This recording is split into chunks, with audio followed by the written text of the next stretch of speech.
एक दिन एक राजा अपने महल की छत पर टहल रहा था। टहलते टहलते उसकी नजर पास के एक घर की छत पर पड़ी। वहां एक बहुत सुंदर औरत कपड़े सुखा रही थी। उस औरत की खूबसूरती देखकर राजा मोहित हो गया। उसने अपनी एक दासी को बुलाकर पूछा, "यह किसकी पत्नी है?" दासी ने कहा, "महाराज, ये आपके सेवक फिरोजा की पत्नी है।" राजा उस औरत के रूप पर फिदा हो गया। उसने तुरंत फिरोजा को बुलवाया। जब वह आया तो राजा ने कहा, "एक जरूरी काम है। ये चिट्ठी पास के राज्य के राजा को पहुंचा आओ और जवाब लेकर आना।" फिरोजा वह चिट्ठी लेकर घर आया।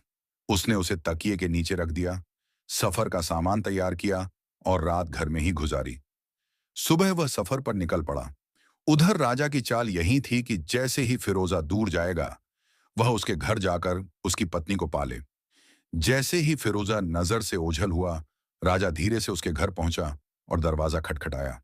भीतर से स्त्री ने पूछा, "कौन है?" राजा ने कहा, "मैं राजा हूं, तुम्हारे पति का मालिक।" स्त्री चौंक गई और दरवाजा खोला। राजा भीतर आ बैठा। वह बोली, "महाराज, आज मेरे इस छोटे से घर में आप कैसे?" राजा बोला, "मैं यहां मेहमान बनकर आया हूं।" स्त्री ने राजा का इरादा समझ लिया। उसने कहा, "महाराज, मैं भगवान की शरण चाहती हूं। आपके इस तरह आने में मुझे कोई भलाई नहीं दिख रही।" राजा गुस्से में बोला, "अरे औरत, शायद तुमने मुझे पहचाना नहीं। मैं राजा हूं, तुम्हारे पति का स्वामी।" स्त्री ने शांत होकर कहा, "महाराज, मैं जानती हूं आप राजा हैं, लेकिन बड़ों ने कहा है, शेर चाहे कितना भी भूखा हो, वह सड़ी लाश नहीं खाता।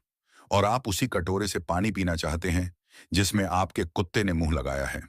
राजा यह सुनकर शर्मिंदा हो गया और लौट आया, लेकिन जल्दी में अपनी चप्पल वहीं भूल गया।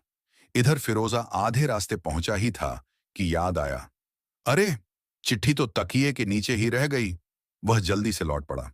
घर जाकर जब उसने चिट्ठी उठाई तो पलंग के नीचे राजा की चप्पल देखी। उसका सिर घूम गया और सब समझ गया कि राजा ने उसे धोखा देकर बाहर भेजा था। लेकिन उसने किसी से कुछ नहीं कहा और चुपचाप फिर सफर पर निकल पड़ा।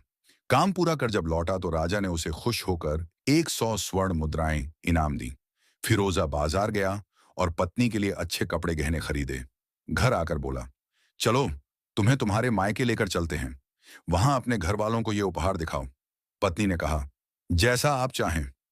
दोनों मायके पहुंचे। माँ बाप दामाद और बेटी को उपहारों समेत देखकर बहुत खुश हुए। फिरोजा पत्नी को वहीं छोड़कर लौट आया। 1 महीना बीत गया। न उसने पत्नी की खबर ली और न उसे वापस बुलाया। कुछ दिन बाद उसके साले पत्नी के भाई आए और बोले, "हमें बताओ, हमारी बहन से तुम नाराज क्यों हो? वरना हम तुम्हें दरबार में ले जाएंगे।" फिरोजा ने कहा, "अगर चाहो तो ले जाओ, लेकिन मैंने उसका कोई हक नहीं छीना।" वे लोग राज पुरोहित न्यायाधीश के पास गए। उस समय पुरोहित राजा के दरबार में ही था। पत्नी के भाइयों ने कहा, "महाराज और पुरोहित की जय हो। हमने एक हरा भरा बाग, फलदार पेड़ों और मीठे पानी के कुएं समेत इस व्यक्ति को सौंपा था, मगर इसने बाग उजाड़ दिया, फल खा लिए, पेड़ काट डाले और कुआं भी नष्ट कर दिया।" पुरोहित ने फिरोजा से पूछा, "क्या यह सच है?" फिरोजा ने कहा, "मान्यवर, मुझे जो बाग दिया गया था, मैंने उसे और भी अच्छी हालत में लौटाया है।" पुरोहित ने भाइयों से पूछा, "क्या बाग उसी हालत में लौटाया है?" उन्होंने कहा, "हाँ, लौटाया है, पर हम जानना चाहते हैं कि उसने बाग छोड़ा क्यों?" पुरोहित ने फिरोजा से कहा, "तुम कारण बताओ।" फिरोजा बोला, "मैंने बाग दुश्मनी से नहीं छोड़ा। एक दिन जब मैं बाग में गया तो वहां मुझे शेर के पैरों के निशान दिखे। मुझे डर हुआ कि कहीं शेर मुझे ना खा जाए, इसलिए शेर का सम्मान करते हुए मैंने बाग में जाना बंद कर दिया।" राजा जो पास ही बैठा था, ये सुनकर खड़ा हो गया और बोला, "फिरोजा, निश्चिंत होकर अपने बाग जाओ।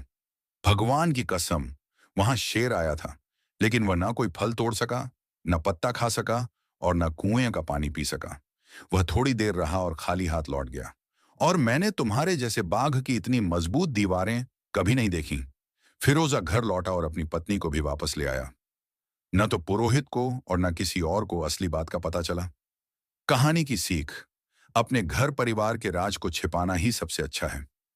घर का भेद जब बाहर जाता है तो इज्जत और सुकून दोनों खो जाते हैं।